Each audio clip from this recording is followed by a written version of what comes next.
Hello everyone, my name is Mrs.Rajkumari Chouhan. I teach in Anjuman Islam A.A.K English Secondary School.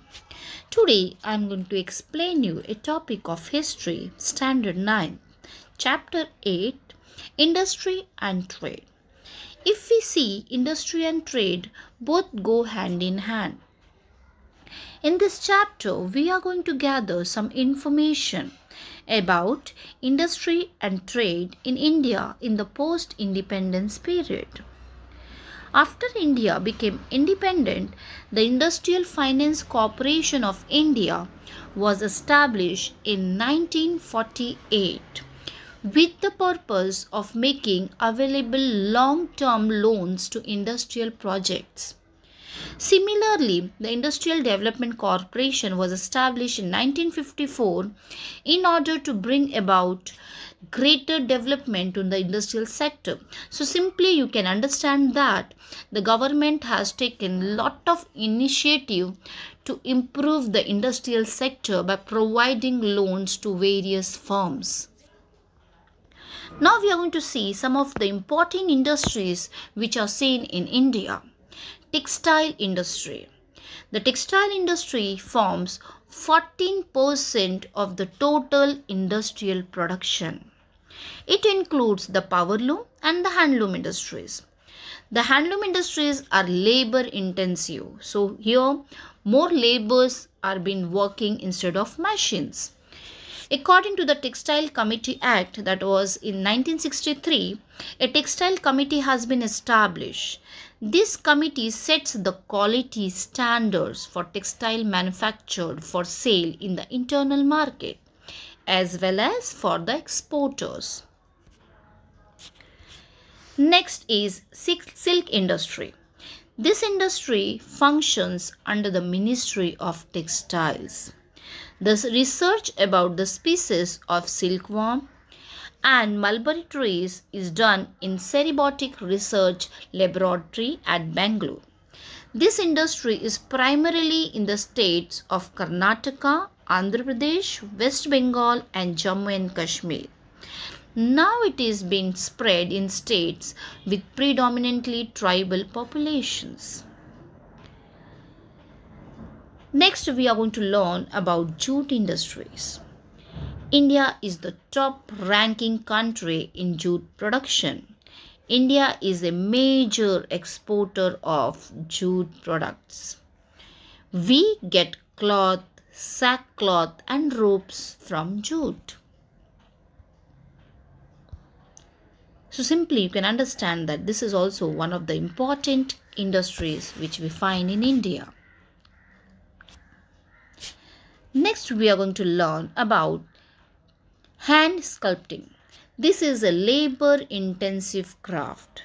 Sculptors got employment due to the capacity of the craft to absorb more craftsmen, small investment, more profits, preference to export and possibility of earning more foreign exchange.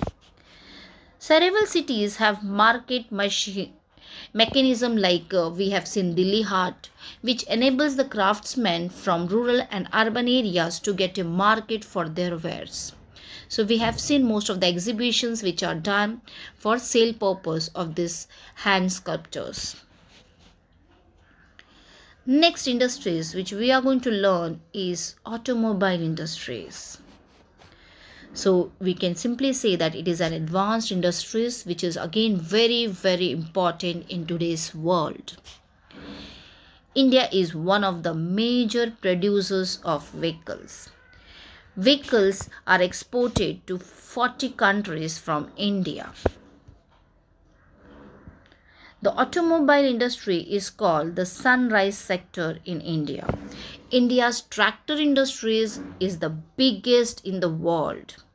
1/3 of the tractors manufactured worldwide are produced in India. Tractors manufactured in India are exported to Turkey, Malaysia and several countries in Africa. Next, we are going to learn about cement industries. The role of cement industry is important in the development of housing and infrastructure. This industry is one of the most technological advanced industry. India is currently an important producer of cement in the world.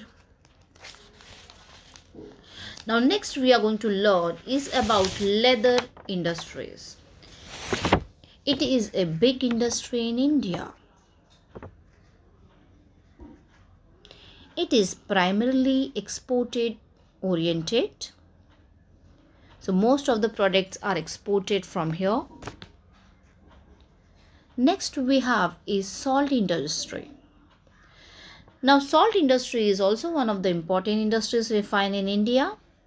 India is one of the top producers of salt in the world.